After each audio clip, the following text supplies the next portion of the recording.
Hey guys, so here's one of many quick love spells you can try it for yourselves. And if you need further help, just hit me up. I'm gonna help you, okay? So this is an intoxicating love spell. So get yourself a jar of a decent size, like at least that big.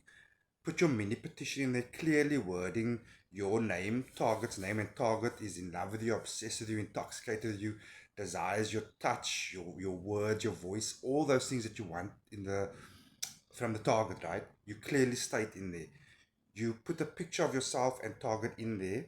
You top that whole jar with white wine. Put some fresh rosemary sprigs in there, some hair of yours, some fingernails of yours. Seal the jar tightly.